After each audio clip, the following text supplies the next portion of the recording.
Luke is asking, can you show the results or stats of the Bloodlust experiment? So we don't have a fancy graph to show, but it's basically more or less the same one we show lately in the previous stream. Who's taken that one? Well, I did find one thing when I was looking around in the numbers. The very first thing when I was looking into it, I was really curious, how did that weekend without Bloodlust compare to the weekend before? And there was like a 1 to 2% difference in kill rates. But just digging a little bit further, I actually realized that the real anomaly was the weekend I was looking at there, because Bloodlust weekend was actually very similar to other weekends in terms of kill rates. If anybody has a good fan theory as to why the weekend before the Bloodlust test weekend was like killier than average, please share. Killier. I would love to, yeah, I would love to hear your theories. Wasn't that the weekend of Free Weekend? That If might be a theory. if that's true, that would probably account for it. Are there any steps being taken to reduce the grind? We're aware that the grind is kind of nuts. It's not as nuts as it was when we shipped, and when our now departed economic designer let us have 2 perks per blood web, that helped a lot, but we know that there's still more work to be done.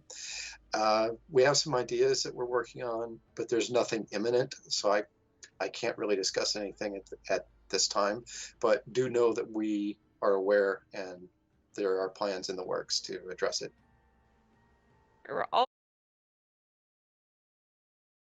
From Forum is asking, will Decisive Strike get a rework or a change? So that's been asked a lot of times. Yeah, it's definitely a contentious perk. I think it generates a lot of discussion. People who haven't been around since it came out might not know that this perk has already undergone quite a few iterations. I guess it's not perfect yet, so this is still something that we talk about fairly frequently. We don't have any conclusions to share about it. We would like to do something about the more abusive side of it. I think one of the things that gets people upset with Decisive Strike are players who use it as only kind of an invincibility shield to like pester killers, perhaps more than intended. And then of course the other issue is people who view this perk as only an anti-tunneling measure and then feel that it's unfair that they'll get smacked by it by a survivor who's been doing lots of other things in the game, which should, in their mind, sort of tag it as clearly this person was not tunneled, they've done things in the game, I probably shouldn't be affected by Decisive Strike. So we're keeping all of that in mind, and we are discussing possible improvements for this perk. Reverse Velocity from Forums is asking, are there any other killers that will be getting any changes soon? Well, we've already talked about Clown, and that Clown is going to be getting the next update. It's soon, but we haven't announced a release date for it yet. The Huntress is getting an add-on pass. She's the last killer remaining with an incorrect number of the different rarities perks. Notably, she's only got 1 iridescent. We're going to take care of that. As usual, 2 releases after the Twins ship, there will be an adjustment like we did with the Blight. Soon afterward, you know, in this release, there were a couple of Blight updates. I highly recommend trying the new Soul Chemical add-on. I had a lot of fun with that last night. Soul Chemical is a lot better than it reads on paper. It works. It works exactly the way it should. But we can announce who's probably getting an update next, and that is Demogorgon. It's not going to be a major update. We're pretty happy with the idea of having Shred on one hand and the portals on the other hand. It's just going to be a fine-tuning pass and probably an add-on pass, just check over a few things. But on the whole, his gameplay is working quite well. We just want to give him some extra power and tweak some things. I want to say that chat is not letting me down here. I can see all the demo in the chat, and I'm very happy about this. Thank you for showing up. All right. Should we tease about this other little thing that's here? Yeah, go ahead, Louis. This is not like a big killer rework or anything, but there are a couple of tweaks coming to the Wraith as well. I'm not even going to get too deep into it. I'll just leave the small tease of true invisibility is something that may or may not be happening, and I'll just let you guys chew on that one. Yep. My God, here it is. It's starting. All right. Will there be more changes to Twins besides those announced? As usual, on the next killer release, we will do a revisit of the Twins. We have to give them a couple months of play time for people to learn how they work, for survivors to adjust for their play styles, and give a little time for a couple of iterations of people and players figuring out how these things work before we can make informed decisions about how we might want to change things. So you can expect that in the next full chapter release, there will be some tweaks and updates to the Twins 10. All right. Gruber is asking, why has the meta been consistent for so long, and why have you not tried to mix it up more? All right, so this is a fairly complex issue. So to make sure that I don't get lost in what I'm trying to say, I'm going to just read my prepared answer here. Sorry, it comes off a little more boring when I do this. Okay, so we got two things. Number one, we aren't trying to make every new perk the best. That causes power creep, and then all of the newer perks become the must-haves, and all the older ones fall into disuse. We don't really want to do that. DLCs shouldn't be a must-have if you wish to stay competitive. They should be something that you want if you want to add that variety to what you have available. We'd rather give people more options and ways to play and let them decide if they are worth switching builds for. Number two, we do change meta perks on a somewhat regular basis. Let's say Hex Ruin, the countless exhaustion changes, Metal of Man, etc. But we don't exactly want to nerf something into the ground just for the sake of shaking up the meta if the perk itself isn't causing any problems. That said, some people are going to run the same 4 perks every match because that works for them, or because they saw a guy that told them it's a really good build. It'd be great if they do decide to switch it up, but if that's the way they enjoy the game, we don't really want to tell them no either. We've got Ruin and Undying is supposedly everywhere. It's true that it's fairly common, but it's not as pervasive as just Ruin was before the update. But the Ruin change is already fairly well established, and Undying is only 3 months old.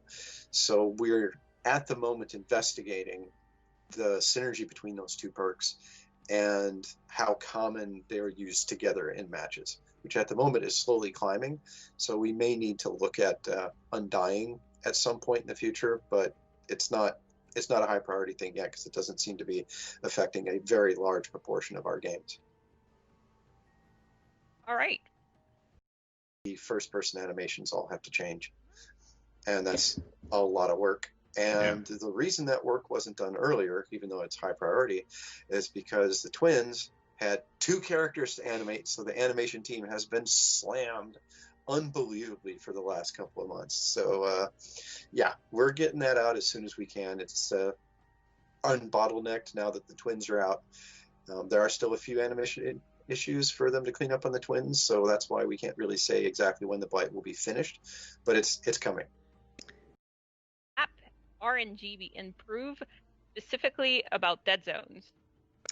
All right. Well, I do have an answer here, courtesy of our level design guru, which is that we are going to be implementing a formula similar to what happened with the Springwood level design rework.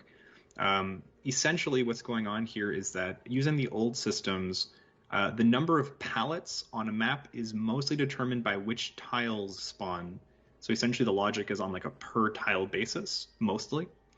And our newer system has more consistency across the entire map, which should hopefully help eliminate dead zones. And just to be clear, this is not part of the graphical update. There's a bit of a separation between gameplay updates to the maps and the visual updates to the maps. And I know that they sometimes come together and they sometimes don't, so it can be a little bit confusing. So this thing for dead zones is not going to be necessarily attached to a visual update to any particular map. While we're when can we expect Victor's animation for lockers? Yeah. This one is coming in an upcoming patch. I do not have an exact date, unfortunately, but it is coming. And this is also tied to the fact that there was a lot more animation on this release. So, yeah, that explains it, but it is coming. Passerino T. I'm going to restart that.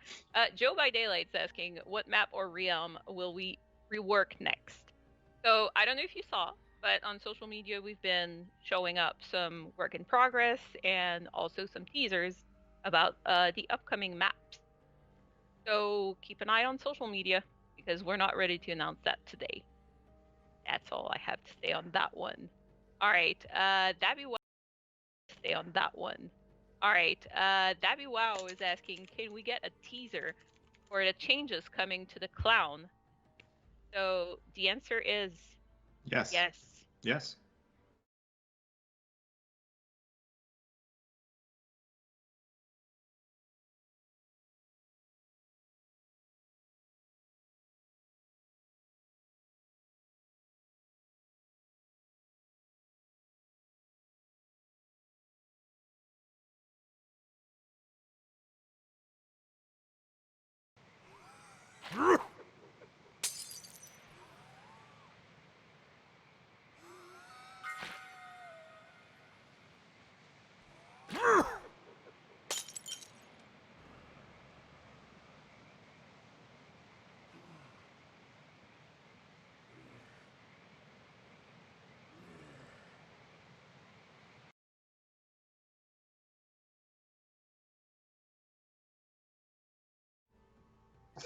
All right, so Cool. just to make sure that it is understood, this was a what? This was a work in progress and can change. But we're going to let you guys speculate on what that means because basically, we want to see what you think about that. So that's just a tease, actually, of what's coming. Oh, yeah. There it is. You guys are not disappointing in chat today. Good old chat. Yep. All right, Freddie, and then you buff because I know that this is something we talked about like a while ago and trying to, make sure that the solo survivors would get like a fun time as well. So Yeah, so what we're not interested at the moment is different game rules for people playing in groups versus people playing solo. So we're talking about more subtle things. One knob that can be used for this is matchmaking, but more specifically, we've had a sort of a design philosophy that anything we can do to reduce the gap, especially in information between groups and solo players, is something that we would like to follow. For example, the way that the Demogorgon shows the aura of the portal that they're working on to other survivors to sort of like invite them to help. That kind of thing is something we try to keep in mind as we design for the game, to try to slightly reduce the gap between group players and solo players. all right. Snake Sound 222. Will our trophies, for example, oppression versus pop, surge versus overcharge, and undying versus thrill of the hunt? All right, so I have a prepared answer again because this is something that I might get lost in if I try to just wing it, so I'm not going to wing it. Sorry. The perks mentioned have different triggers and functions, so I don't really agree with the assertion that the new perks are just better versions of the old perks. Oppression makes several gens regress, while Pop adds loss of progression to a damage generator event. So Oppression is saving you the trouble of running around damaging several generators to start them regressing, while Pop is giving you an instant reduction in a single generator's progress where you are. Surge makes several gens in an area lose progress and start regressing, but Overcharge booby traps a single gen for when the survivor hits it. So those, again, are quite separate functions. Undying makes destroyed hex totems shift position, which kind of protects your totem, but Thrill of the Hunt makes it take longer to cleanse any totem. That includes dull totems.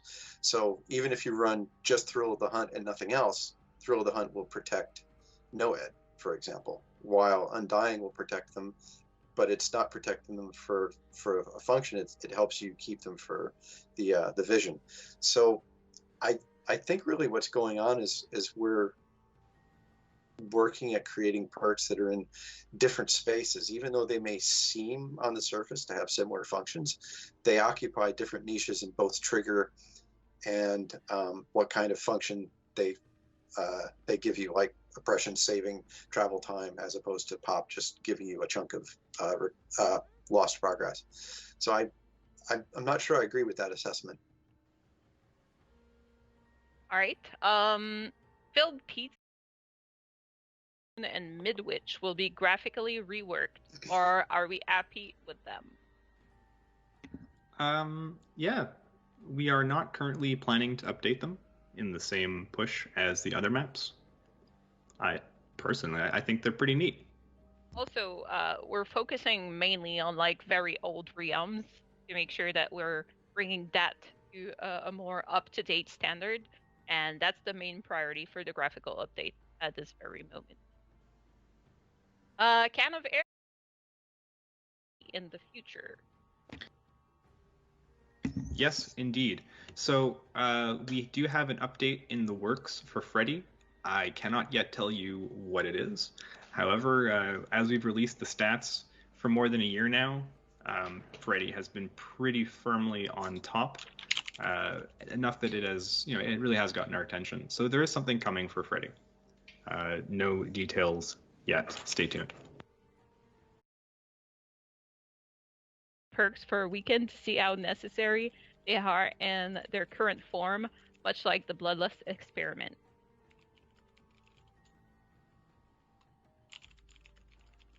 Oh, did I skip one again? No, I Nope. think that was you.